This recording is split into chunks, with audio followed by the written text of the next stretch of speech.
Bien, je vous propose d'intégrer la bulle. Entrez, entrez, pour cette dernière bulle de la région Outre-mer, où on va parler de transmission d'entreprise. Alors, on dit qu'il ne manque jamais de reprise, mais en tout cas, on va surtout parler de transmission aujourd'hui avec nos amis qui sont venus et qui ont, pour la plupart, déjà traversé une grosse partie du monde pour être avec vous. En tout cas, je voulais vous remercier, mesdames. Et on aura la chance d'avoir avec nous Pierre Villa, qui est le chef de bureau de la vie économique, de l'emploi et de la formation à la Direction générale des Outre-mer. Hein, j'arrive bien à lire, parce que sinon, tout seul, je n'aurais pas réussi. Et puis, on a la chance d'avoir Angelina Simoni, qui est la directrice interrégionale BPI France Outre-mer, puisqu'effectivement, sur son royaume, je crois qu'on peut dire que le soleil ne se couche jamais, Angelina. Donc, en tout cas, merci. Et puis, on va parler donc de transmission, de reprise, parce que on connaît bien BPI France sur sa partie création d'entreprise.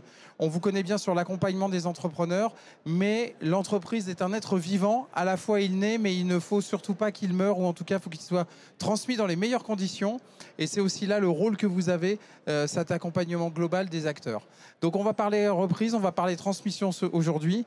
Et puis, Angelina, je te laisse démarrer avec des micros qui sont juste derrière, sur cette présentation et surtout justement sur le rôle de BPI France dans ce cadre-là.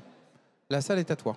Allô, bonjour à tous. Donc c'est un plaisir de parler de la transmission d'entreprise. C'est une thématique qui est au cœur de la stratégie de BPI France et qui est un enjeu quand même économique fort pour les territoires. Puisqu'on parle de préservation d'emplois, on parle de création de valeur, on parle de préservation de savoir-faire. Et on se rend compte que la moyenne d'âge des dirigeants avance et que le nombre de transmissions baisse également. Donc ça veut dire qu'il y a une perte de création de valeur. Donc ce qu'on s'est dit avec le ministère des Outre-mer, c'est de créer un produit spécifique et dédié aux entrepreneurs ultramarins pour financer cette thématique-là. Donc on a trouvé un produit qui est le PDOM Transmission, le prêt de développement Outre-mer Transmission, qui facilite l'accès au crédit. Pourquoi? Parce que d'une part, c'est un crédit à taux bonifié, donc qui est moins cher qu'un crédit à taux normal, et qui offre une souplesse en termes de maturité. C'est-à-dire qu'on va proposer un différent capital sur la période de 7 ans. On peut aller jusqu'à 2 ans de différent capital. C'est-à-dire que l'entrepreneur a le temps de reconstituer un petit peu sa trésorerie avant de commencer à rembourser le PDOM Transmission. Et puis surtout, c'est un dispositif qui est très, très allégé en termes de garantie, parce qu'on ne demande aucune garantie. Il n'y a pas de garantie sur le dirigeant, ni sur la personne morale. Pas de nantissement de titre, pas de nantissement de fonds de commerce, rien du tout. Donc c'est très, très souple. Et donc ce qu'on va évoquer tout à l'heure, c'est un enjeu quand même majeur sur la transmission. Tout le monde pense que c'est simple. On a parlé de création, mais la transmission, c'est la création aussi. Et c'est la reprise. Donc, du côté du vendeur, il faut bien anticiper sa transmission à l'entreprise pour bien structurer sa société avant de la céder pour bien la valoriser. Voilà. On appelle ça parfois habiller la mariée, mais on est quand même dans un environnement de vérité, donc il faut quand même que ce soit... Oui, mais on peut quand même la structurer bien sûr, sans dévoyer la mariée. Donc voilà, les bases et les valeurs sont les mêmes. Et ça lui permet aussi de chercher aussi le bon profil de repreneur, que ce soit une transmission familiale ou vis-à-vis d'un tiers, ou vis-à-vis d'un collaborateur, etc. Donc tout ça, ça se prépare. Et BPI France propose des outils aussi gratuits avec BPI France Création. C'est-à-dire qu'on a des outils qui permettent de modéliser le projet de reprise. Et aussi avec BPI France Université, on a des formations gratuites qui sont faites par des experts sur les thématiques de transmission reprise. Donc une fois que cette phase amont a été faite et qu'après on bascule sur le PDOM avec une autre banque, on a la phase de la suite, du rebond ou de la continuité. Et là, on propose des activités de conseil pour permettre, une fois que le périmètre nouveau est établi, de déterminer les nouveaux axes stratégiques via des activités de conseil. Et là, on rejoint l'accompagnement que tu évoquais tout à l'heure. Traditionnel, qui est devenu une grande tradition, en tout cas de BPI France. Mais c'est cette capacité, effectivement, d'avoir un soutien financier, d'avoir un soutien d'accompagnement, d'avoir un soutien de communauté, mais aujourd'hui avec en plus des dispositifs particuliers qui ont été créés Alors, et spécifiquement pour la reprise, mais encore plus dans l'environnement ultramarin. Et encore plus avec le ministère des Outre-mer et sur dotation budgétaire du ministère des Outre-mer. Et du coup, Pierre, c'est vous qui allez reprendre le micro numéro 2. Non, vous souhaitez partager un micro. C'est tout à votre honneur. C'est votre côté un peu développement durable. Dites-nous, Pierre, alors comment vous avez promu ça en interne auprès des Outre-mer et surtout en interne auprès du ministère pour pouvoir justement aller dans cette dynamique-là et avec le partenaire historique qui est BPI-France? Absolument. Alors, historique, pas encore, mais j'espère que les années nous permettra de continuer ce partenariat. Nous, ce qu'on souhaitait faire, et ça a été dit par Angelina, c'est permettre aux entrepreneurs, quel que soit le niveau de vie de son entreprise, de bénéficier de fonds, de crédits pour pouvoir monter son entreprise, la faire se développer et ou la transmettre. Notre travail au ministère des Outre-mer, c'est de se fonder sur la capacité d'expertise de BPI France pour pouvoir adapter sa stratégie à chacun des territoires. La question de la transmission, elle est essentielle, mais c'est vrai qu'elle ne se pose pas avec la même acuité aux Antilles par rapport à la Réunion ou encore Mayotte et parmi l'ensemble de nos territoires d'outre-mer.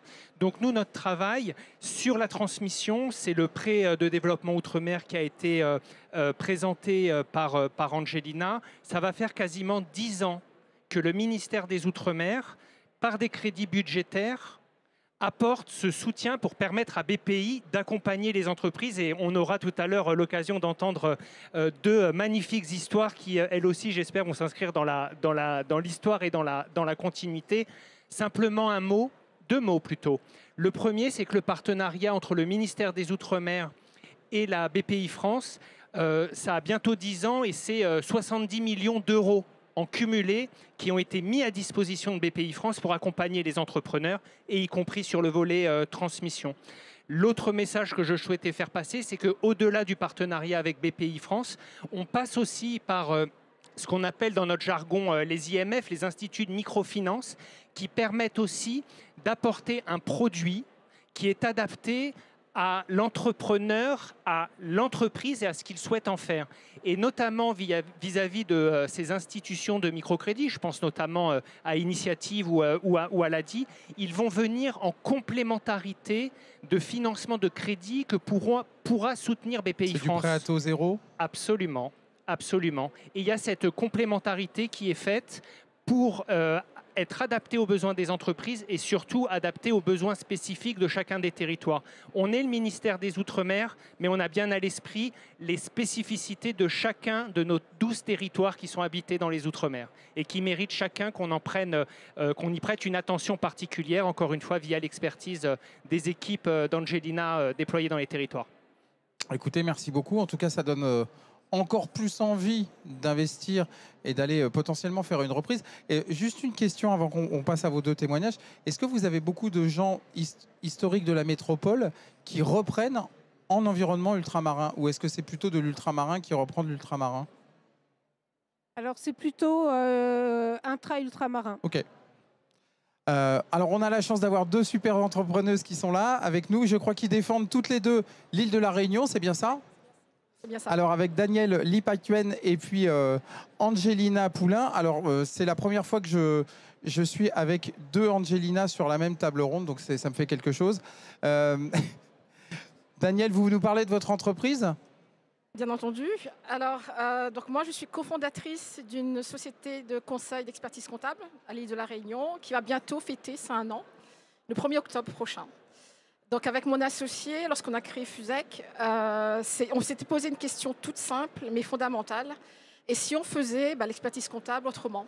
Donc ce qu'on voulait, c'est donner accès aux dirigeants à un modèle nouveau, novateur, et un cabinet à notre image. Donc ce qu'on a voulu, c'était être exigeant dans la qualité des prestations qu'on fournit, être innovant dans l'accompagnement des dirigeants, et puis surtout être proche du territoire et de nos clients. Donc c'est par cette ambition-là que nous avons voulu créer ce cabinet. Et c'est une aventure qui est audacieuse, mais aussi c'est une aventure qui est humaine, puisque aujourd'hui, Fusec, c'est 30 collaborateurs et on a l'ambition d'être 50 d'ici 5 ans. On peut vous applaudir déjà, je pense. Parce que c'est quand même des... En fait, quand on est expert comptable, on se dit parfois, pour être heureux, restons tout seul. Et en fait, c'est pas du tout votre manière de voir les choses. J'étais auparavant dans un grand cabinet comptable. On était 12 associés. Et puis j'ai pris le parti de quitter cet environnement et de créer un tout petit cabinet. On est 2 associés. Voilà. Alors c'est un tout petit cabinet, mais vous pouvez pas vous empêcher quand même de le penser grand. Non, parce qu'on est très bien accompagnés. Merci beaucoup. Angelina, vous allez nous parler, vous, enseignement. Oui, exactement. Vous m'entendez? Oui, alors si vous le collez sur votre menton, c'est ce qui marche le mieux. Ok. Donc en effet, je vais vous parler enseignement. Moi, j'ai repris 2 fonds de commerce d'un centre de formation dans les métiers du bâtiment et dans tout ce qui concerne le management, donc sur l'île de la Réunion. On a, avec mon époux, décidé, au lieu de créer de A à Z une société, de reprendre finalement un centre existant et de le transformer pour finalement former nos propres formateurs et accompagner les entreprises réunionnaises dans le secteur du bâtiment avec des formations en apprentissage ou des formations continues. On fait aussi des formations en centre pénitentiaire, en réinsertion, donc voilà, avec des marchés régions. Et on accompagne comme ça une partie de la main-d'œuvre de demain du territoire pour essayer de développer l'économie. Danielle nous disait qu'auparavant, elle était quand même déjà dans le métier. Oui. Vous faisiez quoi avant? Parce qu'on ne se dit pas d'un seul coup, je vais reprendre des centres de formation pour former des gens dans le bâtiment. Alors, si. J'étais pas du tout... Alors, si, j'étais un peu dans le milieu, mais pas dans la formation. Je viens principalement de l'industrie, où j'ai travaillé pendant des années à l'international, tout ce qui était centrale nucléaire, centrale thermique. Par la suite, je suis allée travailler dans le secteur du BTP. J'ai donc travaillé dans des grandes entreprises, des grands groupes français, dans la construction. J'ai fait de l'architecture, de l'urbanisme et tout ce qui touche, on va dire, à la construction, au métier du bâtiment. Et après avoir changé d'emploi d'une société, d'un bailleur social, pour ne pas le nommer, j'ai décidé de me reconvertir. Et je me suis dit qu'après toutes ces années où j'avais acquis des compétences, il était peut-être temps de les transmettre. Et donc, en l'occurrence, j'ai décidé de me lancer dans la formation. J'ai suivi un parcours pour devenir formatrice professionnelle. Et suite à ça, j'ai décidé donc, avec mon époux, de racheter un centre et de continuer l'aventure. Donc, vous avez mis les deux dans le même panier, quoi. Tous les œufs dans le même panier, presque. Presque, parce qu'il travaille à peu près à 40% avec moi et le reste du temps, il a son activité dans l'hydrogène. Donc voilà, on est un peu dans des secteurs complémentaires.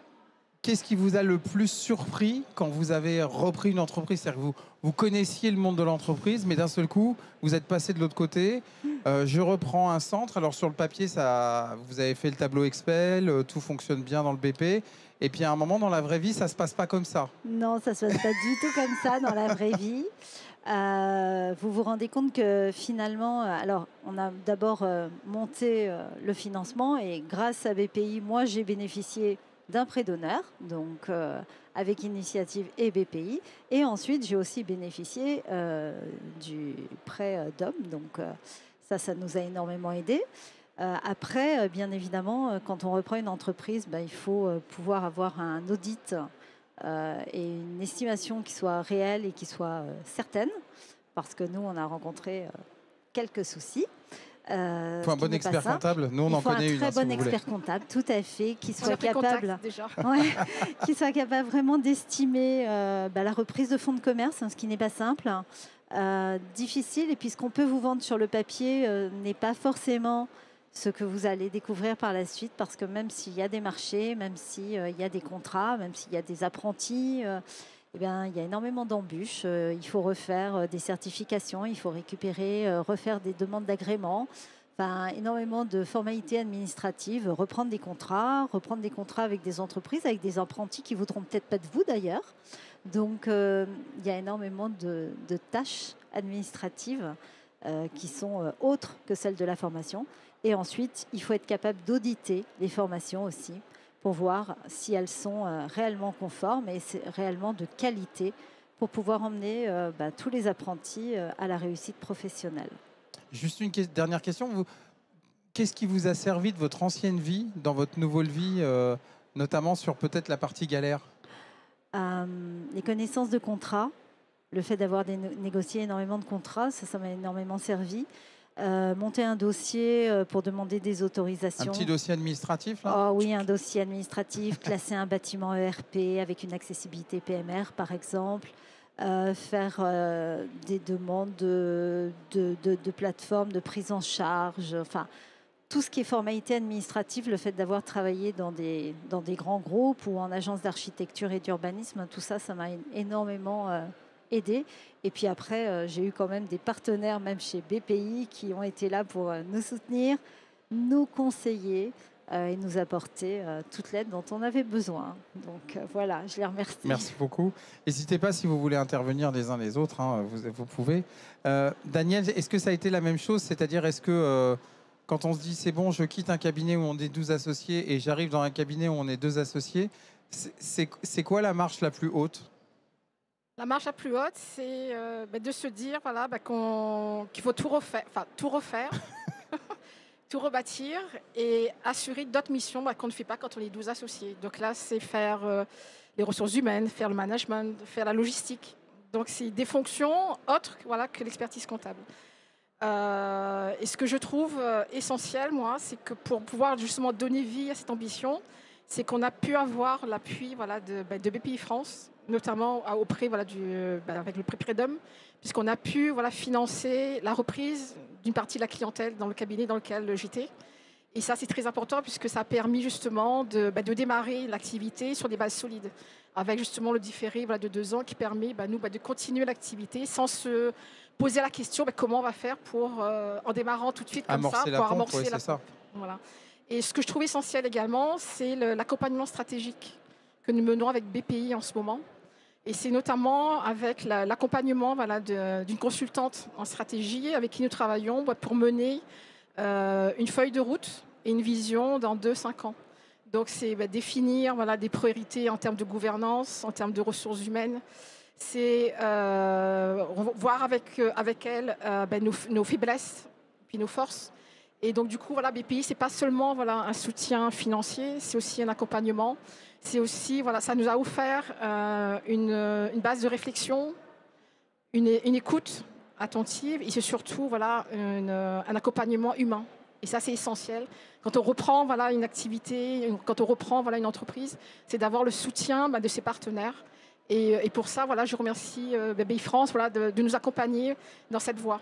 L'IA, c'est bien. Précieuse. L'IA, c'est bien, mais les femmes et les hommes qui écoutent et qui posent les bonnes questions, c'est bien aussi? C'est bien aussi, oui. Vous vouliez intervenir, Pierre? Oui, Stéphane, merci beaucoup. C'est très important pour nous d'entendre ces témoignages qui montrent en définitive jusqu'où on va et que ça permet des réalisations concrètes. Tu évoquais tout à l'heure, tu posais la question tout à l'heure, qui reprend? Est-ce que c'est dans les territoires ou est-ce que ça peut venir de l'extérieur? Aujourd'hui, ça vient des territoires, mais j'étais là l'année dernière. La période n'est pas propice aux nouvelles annonces, mais je peux revenir sur des annonces qui ont été faites cet été. Il y en a 2. La première, c'est le dispositif de continuité territoriale. Il y a un nouveau dispositif qui a enfin fait l'objet d'un décret qui a été signé, qui permet le retour au pays de celles et ceux originaires des territoires qui souhaitent revenir dans leur territoire pour porter et soutenir un projet d'entreprise. Et ça, c'est extrêmement important et ça permettra peut-être de renforcer le vivier des entrepreneurs qui souhaiteront bénéficier du PEDOM. Aujourd'hui, on parle de son volet transmission, mais il y a aussi les 2 autres volets. Ça, c'est le premier point. Et le deuxième point, là aussi, ça a fait l'objet d'une annonce en plein cœur de l'été, donc je voudrais revenir dessus. C'est le passeport pour la mobilité des entreprises innovantes. De quoi s'agit-il? C'est un passeport, c'est une aide que l'État apporte via son opérateur qui s'appelle l'ADOM, l'Agence pour la mobilité d'outre-mer, et qui permet aux entrepreneurs dans l'innovation de pouvoir participer davantage à des salons, rencontrer des financeurs et pouvoir développer leur carnet d'adresses. Donc tout ça pour dire que le ministère des Outre-mer, en lien avec BPI France et avec l'ensemble des partenaires, cherche à couvrir au mieux les besoins des entrepreneurs ultramarins qui font face parfois à des difficultés dites structurelles, mais que nous, on souhaite identifier comme... pas des difficultés, mais comme des atouts qu'il faut valoriser. On parle de... Tu voulais intervenir, Angelina? Je peux intervenir. Ah bah bien, tu es chez toi ici, rappelle-le. Par rapport au témoignage, réinsister sur l'anticipation de la transmission et d'être bien accompagné. On pense qu'une transmission, c'est simple parce qu'il y a un existant qui existe. Et en fait, pas du tout. Il peut être biaisé. Comme l'expérience d'Angelina, et bien s'accompagner avec des experts comptables pour faire des audits et bien en amont sur la position du marché, l'orientation stratégique. C'est important. C'est aussi important que le plan de financement et que l'aspect financier. Enfin voilà, bien insister là-dessus et ça prend plusieurs mois. Voilà, pour que, parce que le but du jeu de la transmission, c'est de pérenniser les emplois, le savoir-faire et la création de valeur. C'est pas faire en sorte qu'au bout de 2 ans, ça a mal été préparé et que du coup, on se retrouve en risque création pure, alors que c'est pas le cas. Clairement. Et puis on a un autre risque qu'on n'a pas abordé ici, mais qui est celui de la souveraineté. Et on se retrouve parfois sur des territoires dans lesquels, si ça se passe mal, il y a des puissances étrangères qui peuvent mettre la main sur des entreprises qui sont particulièrement bénéfiques et qui se trouvent sur les territoires. Et ce serait quand même dommage à un moment de les perdre. Donc je pense que cette notion de souveraineté, elle est pas neutre non plus, et notamment sur les territoires. Je voudrais revenir sur les femmes et les hommes. Alors là, vous exprimez plutôt les 2 femmes entrepreneurs. C'est génial. On ne fait pas un entrepreneuriat au féminin, mais vous en êtes la preuve, donc c'est génial. Dans les 2 cas, il y a un intuitu personné souvent dans le cadre de la reprise ou de la transmission. C'est-à-dire que la personne qui a créé la boîte, elle a créé la boîte à sa manière, elle a créé la boîte avec ses clients, elle a créé une relation particulière. Est-ce qu'aujourd'hui, c'est un point qui est important? Et comment vous avez réussi à faire face à cette logique-là dans cette phase de reprise? Parce que du coup, il faut que vous arriviez dans les pas de quelqu'un d'autre qui a créé cette boîte.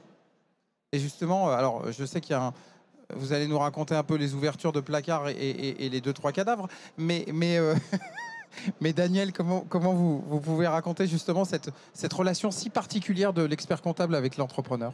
L'expert comptable, il est là pour soutenir le dirigeant, que ce soit dans ses succès, que ce soit dans ses défaites, et créer une relation de confiance avec le client.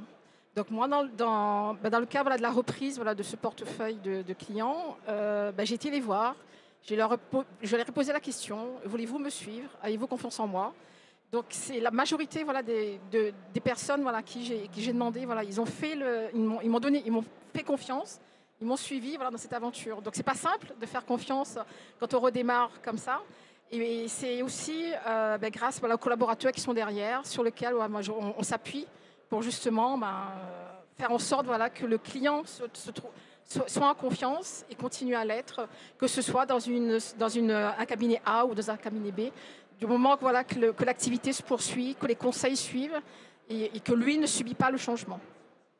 Angelina, est-ce que ça a été la même chose? C'est-à-dire, est-ce qu'il y avait quand même des relations de confiance qui étaient particulières de la part des apprenants ou de la part des entreprises qui travaillaient déjà avec la structure? Alors, il y avait quelques relations de confiance, en effet, entre les entreprises et les apprenants qui travaillaient avec le prédécesseur. Il y avait aussi des relations de confiance qui se sont faites avec les institutionnels parce qu'il avait des marchés qui étaient signés. Et bien évidemment, quand vous traitez tous les jours avec certains institutionnels, les relations se font. Il a fallu démontrer que finalement, il pouvait nous faire confiance. Alors, ça a été long, ça a pris plusieurs mois. Je pense que tout ça, on l'a fait grâce à de la rigueur, grâce au fait que on est certifié Calliope, mais on a énormément travaillé sur l'organisation, remettre à plat tous les contrats, remettre à plat donc le côté juridique d'un contrat, montrer que finalement il y avait des loups Il y avait des choses qui avaient été mal faites ou mal abordées et qui mettaient en péril aussi bien les personnes qui pouvaient intervenir. Parce que bon, nous aujourd'hui, on a des salariés, mais on a aussi énormément de partenaires extérieurs. On a une quinzaine de formateurs qui sont à nos côtés. Si vous ne déclarez pas, par exemple, un sous-traitant, eh bien, il peut en pâtir les conséquences. Donc, en faisant une remise à plat de l'intégralité des documents administratifs, on a montré à nos interlocuteurs en face que on était digne de confiance. Exactement. Et donc, c'est cette rigueur finalement qui paye aujourd'hui. Ok, merci beaucoup. Il y a un point qu'on aborde souvent peu, mais qui est, et peut-être la particularité parfois des territoires, c'est les compétences. C'est-à-dire que pour développer une entreprise sur un territoire particulier, on l'a vu avec toutes les régions aujourd'hui, un des très gros enjeux, c'est la capacité d'avoir les bonnes compétences pour s'accompagner dans cette phase de développement. Donc je voudrais savoir aujourd'hui, est-ce que c'est un sujet ou ça a été un sujet chez vous, et comment justement on a la chance d'avoir deux grands acteurs qui sont à vos côtés et qui, je pense, sont là aussi pour sourcer, pour proposer, pour vous accompagner dans ce cadre-là. Mais est-ce qu'aujourd'hui c'est un sujet ou pas? Aujourd'hui, le monde de l'expertise comptable, c'est beaucoup de digitalisation avec l'arrivée de la facture électronique. Donc c'est un sujet que tout le monde s'approprie puisqu'on a un an de cette échéance-là. Donc bien entendu, les compétences, il faut les avoir. Donc c'est former les collaborateurs, c'est se former soi-même et conseiller les clients dans sa capacité à s'adapter. Et nous, on l'accompagne justement sur le chemin pour qu'il puisse réussir cette transformation, que ce soit le digital, que ce soit tout accompagnement que peut faire l'expert comptable. Et Bpifrance, je crois, propose des financements également dans la tech et dans l'IA, justement, pour pouvoir soutenir les entreprises qui vont dans cette voie de digitalisation. Transformation digitale. Voilà. L'incontournable. Mais vous avez du mal à trouver des collaborateurs? C'est un marché qui est très concurrentiel. Oui. Donc, trouver les bonnes personnes, on a du mal. Donc du coup, ceux qu'on a, on essaye de les garder, de les bichonner. Je crois qu'en plus, vous avez fait des investissements, notamment matériels, parce qu'il paraît que vous avez des très beaux bureaux. Oui. Historiques. Donc historiquement, on est dans une grande villa créole qui était anciennement bâtie en 1756 et qui était le premier logement du président de la cour d'appel de La Réunion. Donc c'est une grande maison créole dans laquelle on a voulu s'inscrire puisqu'on a l'ambition d'être un cabinet innovant et qui puisse apporter des outils, apporter beaucoup de conseils et être proche de nos partenaires et puis des dirigeants. Voilà. Merci. Angelina, pour vous, c'est difficile de trouver des formateurs, c'est difficile de trouver des bons collaborateurs pour vous accompagner dans le projet? Alors, c'est difficile de trouver des formateurs, oui. C'est difficile de trouver des formateurs dans le bâtiment, encore plus. Parce que s'ils ont l'expérience bâtiment, ils n'ont pas forcément la pédagogie. Donc, on est centre de formation, on forme aussi des formateurs au métier du bâtiment pour justement aider des gens qui pourraient être en reconversion, qui souhaiteraient arrêter leur travail en tant que conducteur ou chef d'équipe et se dédier justement à la transmission de savoir. Et donc, on forme des formateurs dans ce secteur. Et il y en a qui arrivent petit à petit. Et du coup, on essaye ensuite de monter avec eux des formations sur lesquelles ils vont pouvoir exercer.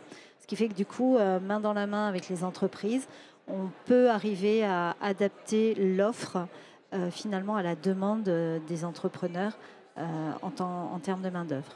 L'apprentissage et l'accompagnement sur tout ce qui est RSE, c'est un incontournable dans vos métiers. Alors, je pense que vous, dans les métiers du bâtiment, c'est une évidence. Oui. Mais je crois aussi que justement, la valorisation RSE d'une entreprise devient de plus en plus prégnante. C'est de plus en plus justement primordial, puisque maintenant, en dehors de l'aspect financier, les entreprises doivent aussi démontrer qu'ils jouent un rôle important en termes d'environnement, en termes sociétal, en termes de gouvernance. Donc, c'est un volet qu'on est amené de plus en plus à développer au sein des cabinets pour proposer justement des missions et pour que pour qu'on puisse apporter voilà, une valeur ajoutée voilà, aux dirigeants sur ce volet voilà, environnemental et sociétal. Je crois que BPI France est déjà très engagé sur ce sujet. Oui, nous, oui, Banque du Climat, côté RSE, ça fait des années qu'on est sur cette thématique. Je voulais juste rajouter l'exemple. On parle de préservation de savoir-faire et d'emploi. Mais avec l'activité qu'a repris la société donc d'Angelina, c'est un effet de levier qui est encore plus puissant. Parce que la reprise de ce centre de formation permet de former d'autres personnes, soit dans la réadaptation, réorientation professionnelle, et dans un secteur où il y a une forte pénurie de main-d'œuvre qualifiée, qui est notamment le BTP. Donc c'est dire que le 1+1, il fait plus que 3 ou 4 ou 5, parce que c'est tout cela que l'on souhaite préserver en se positionnant sur la transmission. La transmission, on l'accompagne avec le PEDOM grâce au ministère des Outre-mer. On a aussi un outil qui est aussi puissant aussi, c'est la garantie BPI France. On donne notre caution de prêt bancaire, donc il ne faut pas l'oublier aussi. Mais c'est dire que ce n'est pas juste une société qu'on préserve, c'est tout un écosystème. Oui, et d'autant plus, effectivement, quand on est dans des approches territoriales relativement restreintes, effectivement, la préservation est importante. Et ça sert aussi à attirer des talents sur le territoire. Parce que dès qu'une personne est bonne en termes de compétences professionnelles, ça se sait, sur des territoires qui sont un peu restreints. Donc après, il faut limiter cette chasse et cette chasse, voilà. Et donc attirer aussi, avec des entreprises compétentes et RSE, etc., ça va attirer des nouveaux talents et engager des investisseurs nouveaux, quoi. On a la chance d'avoir 2 réunionnaises avec nous là, mais est-ce que c'est la même chose sur les autres territoires? C'est-à-dire, est-ce qu'en Nouvelle-Calédonie, est-ce qu'en Guyane, est-ce que effectivement sur Martinique, Guadeloupe, on se retrouve avec des mêmes dynamiques de reprise et des choses assez similaires? Alors oui, c'est assez similaire. On devait avoir le témoignage d'une dirigeante, c'était très féminisé, la bulle. Mais elle a eu un contretemps personnel. Et c'était une dirigeante qui a repris une société qui est dans l'industrie en Guyane. Donc c'était un exemple aussi intéressant. Et évidemment, la transmission concerne tous les territoires. Très bien. Non, mais on pourra avoir des petits décalages, notamment sur des approches qui étaient évidemment dans la transmission et d'autres qui l'étaient moins. C'est ce que je voulais sous-entendre. Oui, alors, quand on parle de jeunes entrepreneurs, nos témoins prouvent que la jeunesse, c'est vraiment dans l'entrepreneuriat et le fait d'être dirigeant. On peut reprendre à 20 ans, on peut reprendre à 30, à 40, à 50. Il n'y a pas de limite. Donc, quel que soit le territoire, c'est-à-dire même en Guyane, par exemple, où il y a une démographie qui est assez exponentielle, il y a quand même des sujets de transmission. Donc, le jeune entrepreneur, c'est dans la fonction, en fait, du dirigeant. Merci. On arrive à la... Oui. Un complément sur la formation des salariés. Notre rôle au sein de la Direction générale des Outre-mer, c'est aussi d'essayer de favoriser les synergies au sein des bassins régionaux.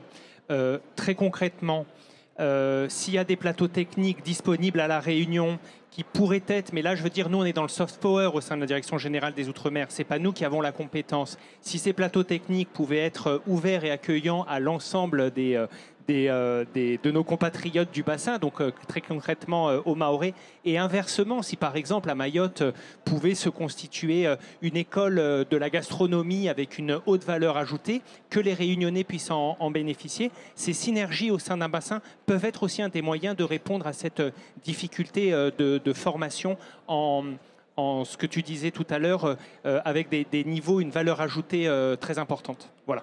Merci beaucoup. Juste pour rebondir, oui, on en discutait tout à l'heure, justement, de pourquoi pas transférer cette compétence à Mayotte. Donc, c'est exactement ce que tu es en train de dire. Et nous, on était avec des élus ce matin antillais. Et j'ai évoqué le nom de la société d'Angelina parce qu'il y a aussi des sujets de compétences dans le bâtiment. Donc, c'est ce qu'on cherche à faire, c'est rassembler tout le monde. Après, on peut aussi dupliquer. Oui, tout à fait. On peut dupliquer, en effet. On arrive à la fin de cette bulle. Comme je vous l'avais dit, ça va aller très vite. Ce dont j'aurais besoin, c'est de votre mot de la fin et notamment de me dire, on va se projeter dans 3 ans et vous allez me dire dans 3 ans où est-ce que vous pensez être et de quoi vous avez envie. Ma feuille de route est en cours de construction, donc dans 3 ans... Non, mais là c'est une réponse d'expert comptable. Vous n'avez plus de tableau Excel. Vous n'avez plus de tableau Excel. Donnez-moi la vérité. Alors la vérité, moi ce que j'aimerais, c'est être 50, multiplier mon chiffre d'affaires par 2 et être toujours bien accompagné. C'est surtout ça, c'est l'accompagnement humain pour mener à bien les ambitions qu'on souhaite avoir. D'accord ? Parce que c'est pas évident quand on est femme entrepreneur. Voilà. Donc c'est oser croire en soi, c'est avancer même si on a des doutes, c'est continuer même si on se trompe, mais surtout c'est ne pas oublier ses ambitions. Donc c'est le mot de la fin, voilà. C'est croire en soi et entreprendre, voilà. C'est formidable. Génial. Oui, on peut vous applaudir bien évidemment, Daniel. Angelina, dans 3 ans Dans 3 ans, c'est continuer à former. Avoir autant de taux de réussite qu'on a eu cette année. Cette année, on a eu 100% de réussite au CAP en centre pénitentiaire.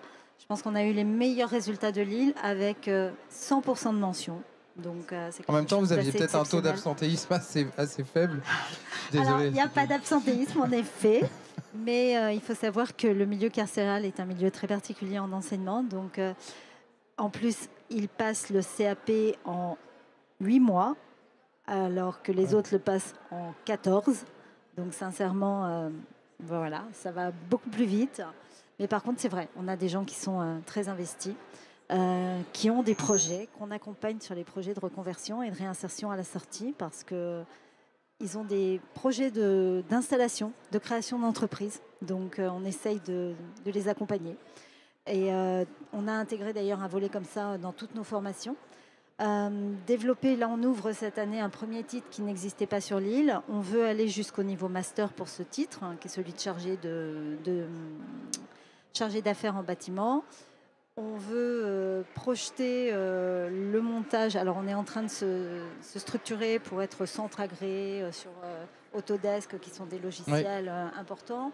Et du coup, c'est de développer, créer un nouveau titre qui n'existe pas non plus sur tout ce qui est réemploi. Les matériaux et le réemploi, c'est quelque chose qui, à mon avis, a tout à fait son sens sur une île. Il faut réutiliser les matériaux. C'est une obligation. Et puis, de toute façon, dans la construction, ça devient une obligation. L'économie circulaire est une évidence. Voilà. Et donc, continuer à développer et continuer à nous appuyer sur BPI France pour pouvoir peut-être, en effet, ouvrir un centre à Mayotte ou ailleurs dans quelques années. Angelina ? Alors, déjà, je continuer le partenariat avec le ministère des Outre-mer, naturellement. Parce qu'il me disait que c'était pas historique, mais ça fait 10 ans quand même. Hein. Oui, au service des territoires. Nous, on voudrait pousser le conseil aussi, donc toute la branche accompagnement. Parce que les outils financiers sont là maintenant. Il faut qu'on accompagne en termes de conseil les dirigeants d'entreprise. Et je voudrais remercier aussi les équipes. Donc, on a Ludovic Pouget, qui est le directeur régional Océan Indien-Pacifique. Bravo, voilà. On peut l'applaudir, Ludovic. On a Hervé Lelarge, qui est directeur régional Antilles-Guyane.